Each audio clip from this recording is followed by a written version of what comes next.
Imagine que você está andando por uma longa estrada de terra.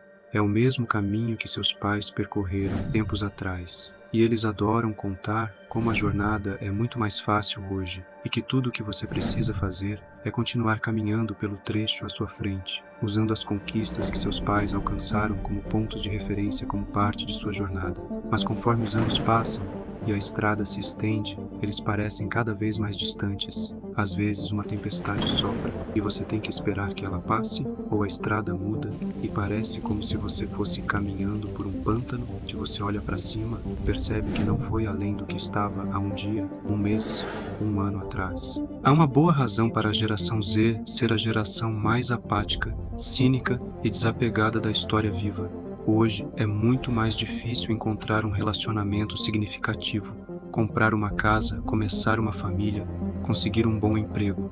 E quando olha para essa escada, percebe que está ficando cada vez mais distante. A participação na sociedade costumava ser baseada em um acordo subjacente.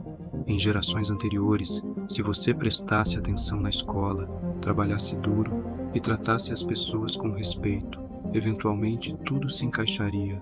A sociedade tinha estruturas que garantiam que as pessoas que seguiam as regras realmente tirariam algo disso. Um lar, uma família, um propósito, algo que talvez acrescentasse significado às suas vidas.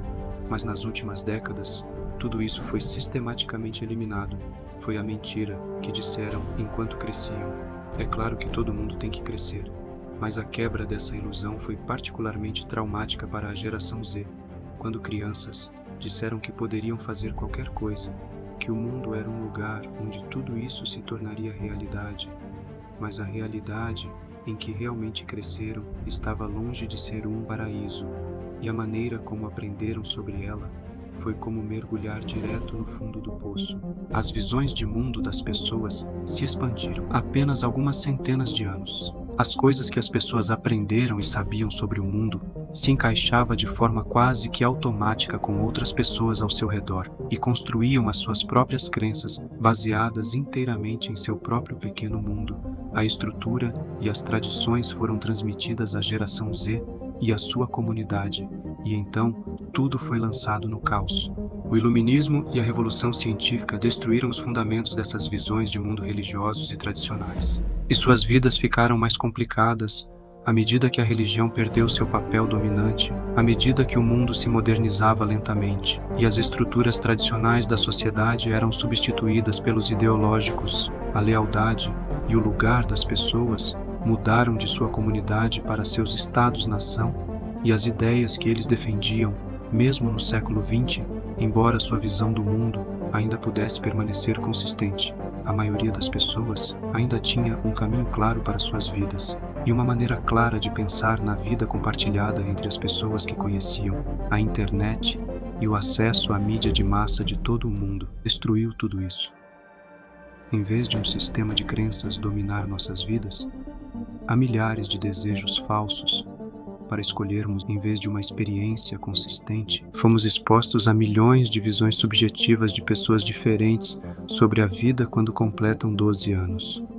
As crianças de hoje foram mergulhadas de cabeça no mar mutável de ideias, milhões de julgamentos e opiniões sobre o que é certo ou errado, como você deve agir e o que é desejável ou nojento. É fácil para as pessoas se retirarem para este mundo de informações. O filósofo e sociólogo Guy Baudard descreve este mundo como uma hiperrealidade, uma espécie de mundo, além dos mundos feitos de significados por trás de objetos e pessoas, em vez do que eles realmente são. Coisas e conceitos que existem no mundo real, como beleza, tragédia, virtude e vício, todos ficam distorcidos e maximizados. Pessoas bonitas tornam-se impossivelmente perfeitas com a edição e os filtros. Todas as crises de todo o mundo estão de repente bem na sua frente, até que são rapidamente substituídas por outra coisa aleatória. A explosão de informação por todos os lados, sempre estimulados e seus desejos digitalizados, e de repente isso se torna entediante. Quanto mais viciados digital isso fica, mais difícil é para saciar os desejos. Tudo se torna cada vez mais extremo e desconectado da realidade real. Barthes descreve o mundo hiperreal como sendo muito mais intenso e estático do que o mundo real em que vivemos. As pessoas se veem fugindo do deserto do real para este mundo digital de símbolos e subjetividade. Mas mesmo que você não esteja tão preso à hiperrealidade, os valores e crenças das pessoas mudam para refletir a janela em constante mudança nos objetos da opinião pública, e as pessoas ganham valor de acordo com a forma como são vistas nesta hiperrealidade, em oposição ao seu valor real, que elas tornam-se símbolos. Eventualmente, como vemos hoje, o mundo hiperreal começa a substituir inteiramente o real. Se as pessoas agirem com base na hiperrealidade e no status social dentro dele, então ele começa a dominar a própria vida, partes da vida, como a moda, que já era baseada no simbolismo e nos significados subjacentes, mostram os efeitos mais graves disso. É apenas em um mundo hiperreal que a marca Supreme poderia fazer um tijolo literal com seu logotipo gravado nele, que mais tarde seria vendido por mais de 500 mil vivendo neste mundo, e especialmente crescer nele. Torna muito mais difícil para as pessoas encontrarem um significado real quando tudo só tem valor, com base na mudança de opiniões. E em uma hierarquia social invisível, nada tem qualquer significado permanente por trás disso. A hiperrealidade torna-se ainda mais tentadora quando você desliga o telefone e olha de verdade para o mundo de hoje. Seguir os conselhos das pessoas que vieram antes de nós não funciona muito bem. O mundo mudou tanto na história recente que o roteiro que eles seguiram simplesmente não funciona mais. Encontrar alguém especial que se estabeleça, comprar uma casa e ter filhos, simplesmente não é viável para a maioria das pessoas. E a raiz do problema é econômica. Quando você olha o que é necessário para alcançar essas partes integrantes da vida, hoje em comparação com 20 ou 50 anos atrás, isso coloca tudo em perspectiva. Vamos começar com os Estados Unidos. Uma pesquisa mostrou quantos anos seriam necessários economizar para que uma família norte-americana de classe média precisaria ganhar para comprar uma casa ao longo do tempo. De 1965 a 2000, oscilou em torno de 3,5 a 4,5, uma proporção saudável. Comprar uma casa nesse período geralmente estavam ao alcance da maioria das pessoas, o que não é o caso hoje, depois de anos de estagnação de salários, pandemia global e bancos gananciosos jogando contra o sistema. Hoje, seria necessário 8 anos de salário para comprar apenas uma casa. No Reino Unido é ainda pior em média. Eles ultrapassaram os 8 anos em 2015, agora seriam necessários 9 anos de salário para comprar uma casa. O preço é equivalente a mais de 10 anos de renda para uma família média. Uma família no Brasil precisaria de impressionantes 18 anos de salários ininterruptos para comprar uma casa. Imediatamente nas cidades para onde os jovens se mudam para trabalhar e salários altos acabam sendo muito mais difíceis de conseguir uma posição segura, e tudo isso é muito importante porque possuir uma casa é a base para uma vida tradicional. Viver de salário em salário e pagar a hipoteca de outra pessoa significa que quase não há rede de segurança. É perigoso para as pessoas viverem suas vidas porque é muito caro em nossa sociedade adicionar custos de cuidados infantis. Deixa claro por que poucas pessoas ainda têm filhos. É realmente surpreendente que o Ocidente esteja enfrentando um colapso populacional gigante. É claro que não é apenas a habitação. A inflação significou isso tudo e ficou muito mais caro. A especulação corporativa e a manipulação de preços também não ajudaram. Mas como tudo ficou mais caro, os salários continuaram a estagnar para a maioria desde 1979. Os 90% mais pobres dos Estados Unidos viram sua renda aumentar em cerca de 24% ajustado pela inflação. Enquanto isso dobrou para o 1% mais rico do país, a hiperrealidade distraiu as pessoas disso. Elas ainda sabem o que está acontecendo. Todos estão sentindo os efeitos, mas com um ataque constante de informações inúteis.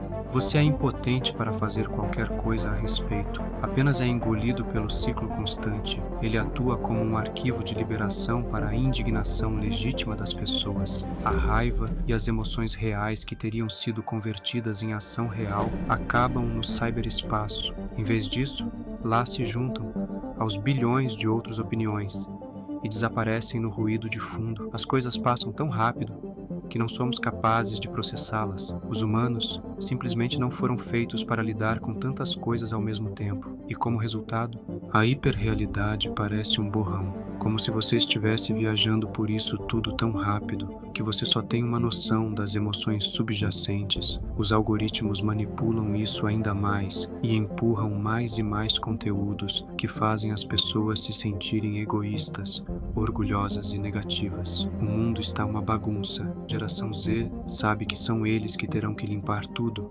e, portanto, aplicar o trabalho de Bart ao nosso mundo. Hoje, ilumina as razões por trás de quão absurdo e irreal tudo pode parecer. A substituição de a realidade com a hiperrealidade mudou o foco de tudo para o status social. O dinheiro é um bom exemplo. Geralmente o salário das pessoas e a quantidade de dinheiro que ganhavam estava ligada à qualidade do seu trabalho e ao quão produtivos eram. Hoje, quanto você ganha é inteiramente baseado em seu status social dentro do sistema. Tem sido benéfico tanto para os CEOs quanto para os lobos. Ambos ganham seu dinheiro não pela qualidade de seu trabalho ou pelo que produzem, mas por sua posição no topo de a hierarquia. O foco no valor especulativo em oposição ao valor real. Tem golpistas de AED e vendedores de cavalos e de cobra também. É apenas em nosso mundo moderno que o banqueiro de areia libertado poderia convencer os principais fundos de hedge e milhões de pessoas a investir em um esquema Ponzi. O resultado de tudo isso é uma sociedade que coloca muito mais foco na óptica da igualdade, estava se tornando ainda mais rigidamente ordenada, e o movimento estratificado ascendente se torna ainda mais difícil, apesar da aparência de uma marcha constante em direção a uma sociedade mais liberal. Então, como você sobrevive em um mundo como esse? Bem, existem alguns caminhos diferentes que as pessoas tomam. Muitas pessoas se isolam completamente, deixando o deserto do real e recuando inteiramente para a hiperrealidade. Esta é uma escolha inativa, claro. A natureza passiva do consumo simplesmente anda de mãos dadas com a inação da depressão.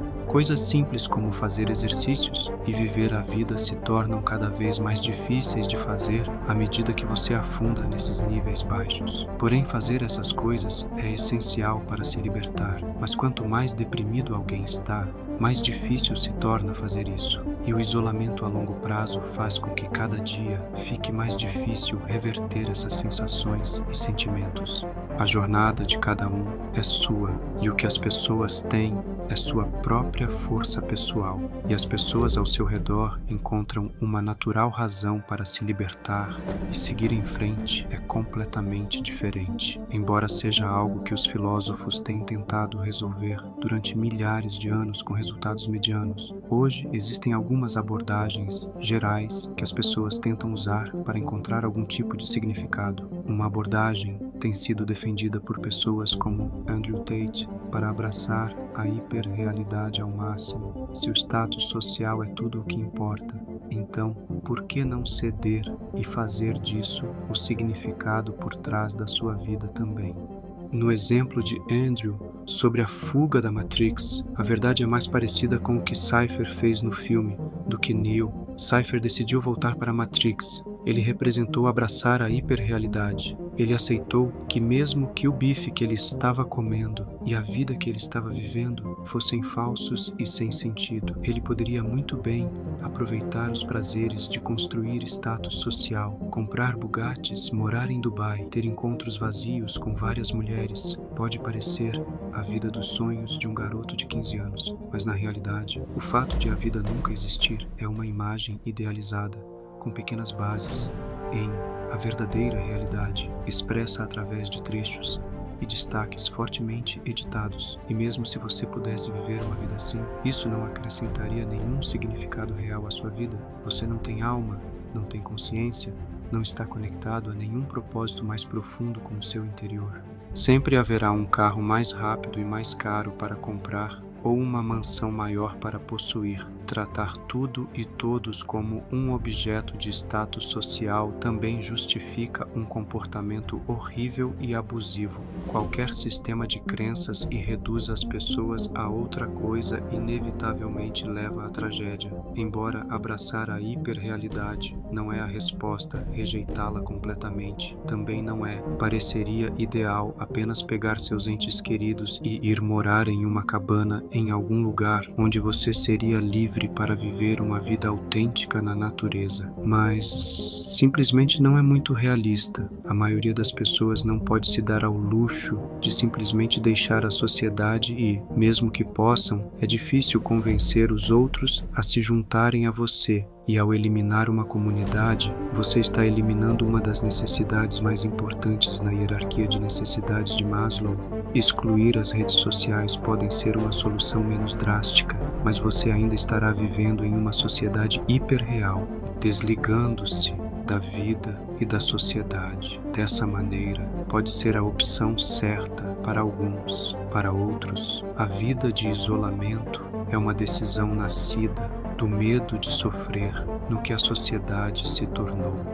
Não seria melhor trabalhar dentro da sociedade e pelo menos tentar torná-la um pouco melhor, em vez de simplesmente deixá-la para o resto do mundo? Quando o mundo enfrentou uma crise de significado semelhante há 150 anos, a natureza viu que a única saída do niilismo era: crie os seus próprios valores. Eles não podem ser baseados na hiperrealidade, e criaram uma coleção de experiências de outras pessoas. A única coisa que realmente existe é o seu próprio ponto de vista e sua própria perspectiva de que o mundo é o único que você tem, mesmo que limitado, controle sobre a natureza. Acredita no mais alto. Os valores que podemos criar vêm da vontade humana inata de poder, e o que ele quis dizer com isso ainda está em debate.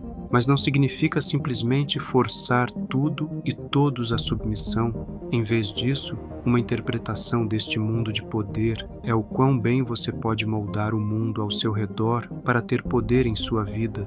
Melhor você pode torná-lo, e quanto mais adequado aos seus propósitos pessoais, mais poder você tem. Então analise tudo o que você lê ou vê que pode impactar sua decisão. Pense nas motivações por trás da pessoa que diz isso. Decida se isso se alinha com o seu próprio mundo pessoal e se pode torná-lo melhor. Se puder, abraça e veja o que acontece. Se não, descarte. O mundo está passando por uma crise, e a única coisa que você pode fazer é se preocupar com seu próprio mundo e com as pessoas ao seu redor.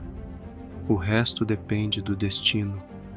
São tempos de crise que geram pessoas fortes.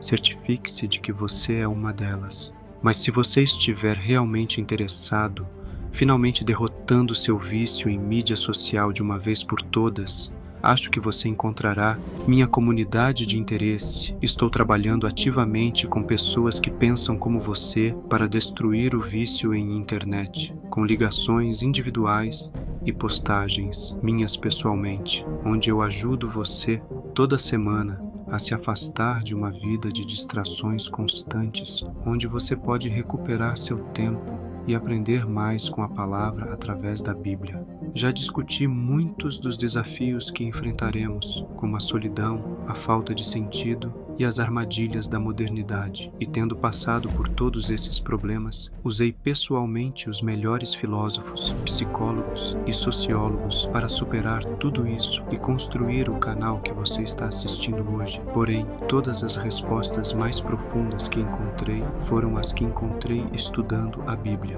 E foi onde realmente senti verdadeiro acalento, esperança e paz. Esse canal é dedicado a meu irmão, que se foi cedo demais. Busco, com a ajuda do conhecimento que obtive e com o discernimento do Espírito Santo, trazer em formato de vídeos minha contribuição para tentar fazer com que seu caminho seja mais leve e iluminado, a se afastar de uma vida de distrações constantes, onde você pode recuperar seu tempo e aprender mais com a palavra através da Bíblia.